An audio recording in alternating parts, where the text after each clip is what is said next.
Let us look at an example of solving linear programming problems using the Simplex method. In this example, we'll look at the special case of Infeasible solution.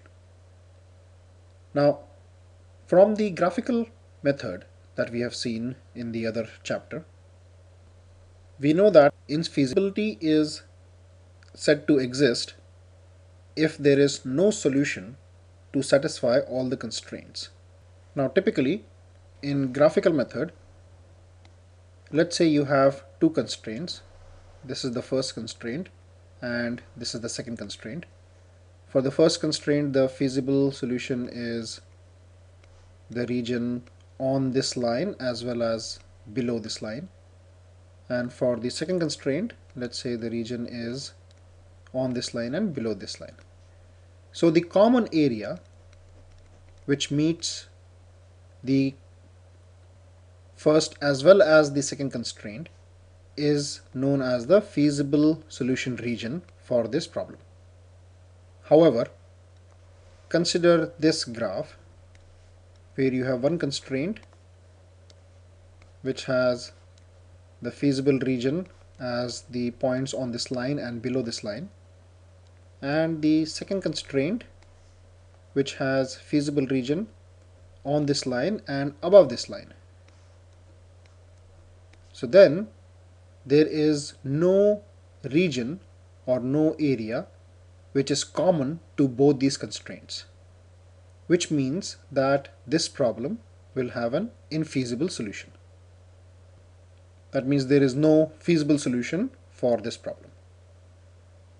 So let's now see how to identify this kind of situation using the Simplex method.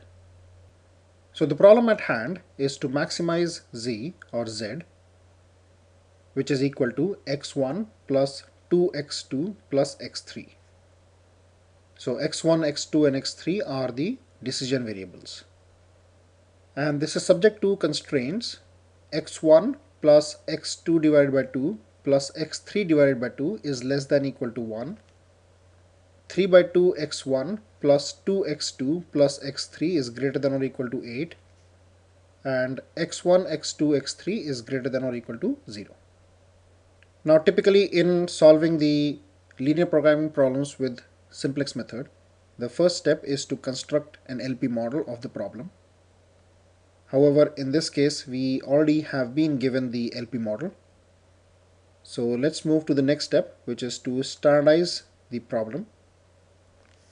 So step 2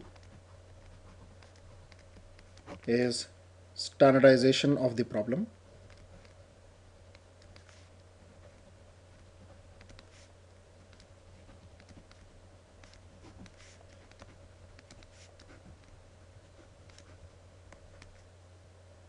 So in this step, basically we have to convert these inequalities into equal sign.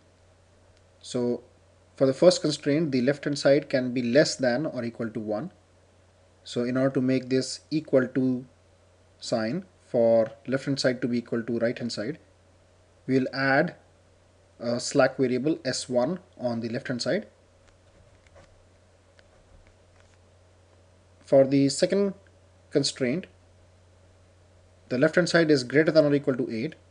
So in order to make the left hand side equal to the right hand side, we will subtract s2 from the left hand side. So let's rewrite these constraints.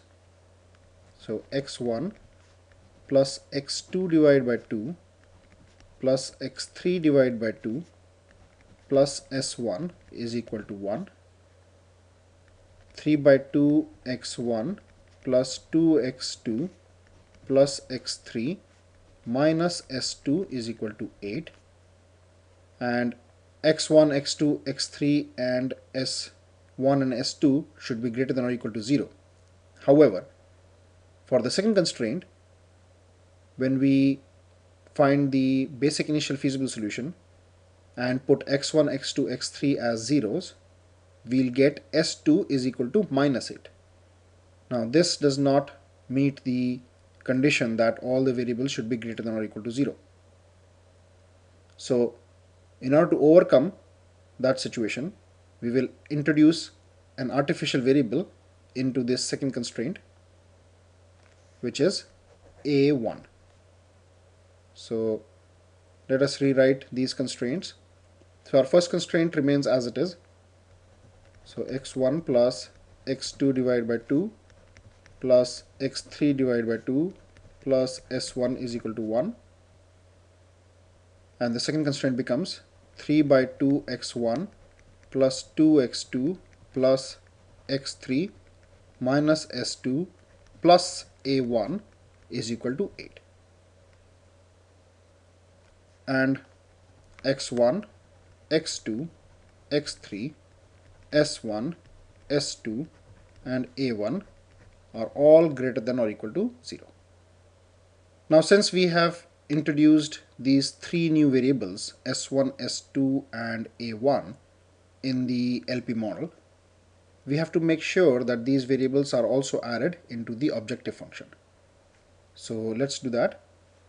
So z is equal to x1 plus 2x2 plus x3. So x1 plus 2x2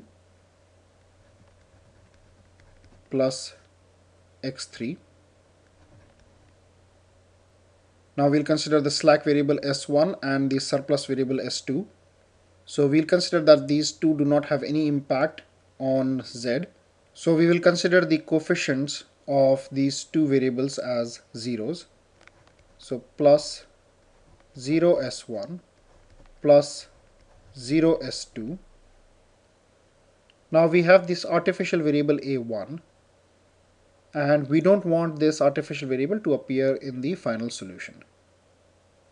Now since the objective is maximization, we want to assign a coefficient to a1 in such a way that it reduces the profit or reduces the objective function,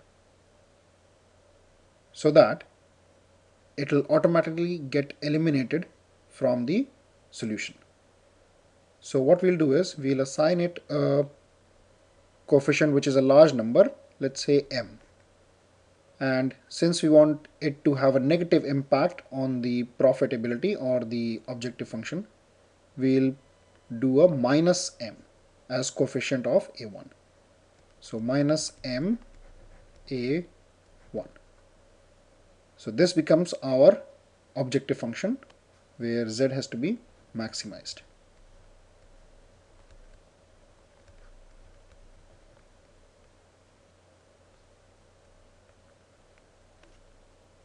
Now let's move to the next step, which is to create the simplex table. So here I have modified this LP model to reflect the standardized equations. Now for the simplex table, the first row represents the objective row Cj, and this row basically lists the coefficients of the variables in the objective function. So 1, 2, 1, 0, 0, minus m. The second row will list the variables for which the coefficients were mentioned in the objective row. So x1, x2, x3, s1, s2, a1. Now below the second row, we'll mention the coefficients of the constraints. So the first constraint is x1 plus x2 by 2 plus x3 by 2 plus s1 is equal to 1. So 1, 1 by 2, 1 by 2, 1, 0, 0. Now the second constraint, 3 by 2 x1 plus 2x2 plus x3 minus s2 plus a1 is equal to 8. So 3 by 2, 2, 1, 0, minus 1, 1. Now there are some more columns to be added to this simplex table, which will be done in step 4, which is to establish a basic initial feasible solution. Now in order to establish a basic initial feasible solution, we'll consider the variables x1, x2, x3 as zeros. However, since we have introduced a1 as the artificial variable in the second constraint, we'll also consider s2 as 0. So basically we'll have x1, x2, x3 and s2 equals to 0. So we get s1 equals to 1 and a1 equals to 8. Now these are the non-zero variables, also known as the basic variables. So now that we have the basic initial feasible solution, we have to add two more columns on the left hand side of this table. So we'll have the basis column, which represents the non-zero variables, and we'll have CB column, which represents their coefficients as mentioned in the objective function. So the basic variables are S1 and A1, and S1 has a coefficient of 0 while A1 has a coefficient of -m. Now we have to add another column on the right hand side of this table. This is known as the solution values column and is represented by B. So this column will take the values of the basic variables S1 and A1 as obtained in the basic initial feasible solution. So S1 is 1 and A1 is 8. So S1 is 1, A1 is 8. So this completes our simplex table as well as step number 4. Now we'll move to step number 5, which is to test for optimality. Now in order to perform the optimality test, we need to add two more rows, the first being Zj. Elements in the Zj row represent the decrease in the value of the objective function, which will result if one unit of the variable in the jth column is brought into the product mix. Zj values for the jth column are obtained by adding the products of elements under that column with the corresponding CB values. So for example, we'll have 0 into 1 plus minus m into 3 by 2. So 0 into 1 is 0. So this becomes minus 3 by 2m. For the second column, 0 into 1 by 2 is 0 and 2 into minus m is minus 2m. For x3, again 0 into 1 by 2 is 0. Actually, I'll now leave the first row and not consider in the calculation because 0 into any number will be 0. So 1 into minus m is minus m. For S1, 0 into minus m is 0. For S2, minus 1 into minus m is m. And for A1, 1 into minus m is minus m. For B, 8 into minus m is minus 8m. Now the next column, Cj minus Zj. So 1 minus 3 by 2m, which becomes 1 plus 3 by 2m. 2 minus 2m, which becomes 2 plus 2m. 1 minus m, which becomes 1 plus m. 0 minus 0 is 0, 0 minus m is minus m, and minus m minus m becomes 0. So these are the values of Cj minus Zj row. Now once we have found out the values for Cj minus Zj row, we need to evaluate this row to find out whether this solution is optimal or not. Now since this is a maximization objective problem, any positive value will mean that the solution is not optimal and can be improved further. Now here we have three values which are positive, so definitely this solution is not optimal and can be improved further. So now let's move on to step number 6, which is to iterate towards optimality. Now since we have positive values in the Cj minus Zj row, we know that this solution is not optimal. So first we have to identify the value with the maximum positive number. So here we have 1 plus 3 by 2m, 2 plus 2m, and m. So 2m is greater than 3 by 2m and m. So this appears to be the largest positive value. So we'll identify this as the key column. So basically x2 becomes our incoming variable. Now we need to identify the outgoing variable out of S1 and A1. So in order to do that, we have to find the value of theta. Now this is obtained by dividing the values in column B with the corresponding values in the key column. So 1 divided by 1 by 2 becomes 2, and 8 divided by 2 becomes 4. Now the minimum non-negative value is 2, so this becomes our key row. So S1 is our departing variable while x2 is our incoming variable. So the element at the intersection of the key row and key column becomes our key element. Now once we have identified the key column and key row, a revised simplex table providing an improved solution can be developed. So first the incoming variable now replaces the outgoing variable, and the coefficient of the incoming variable in the objective function is entered in the CB column. So let's do that. So here we have x2, and the coefficient of x2 in the objective function is 2. Now for the remaining values in the key row, we have to divide all of them by the key element. So the idea is that we want to make this key element as 1. So we divide the key element by itself. That will give us the value of 1.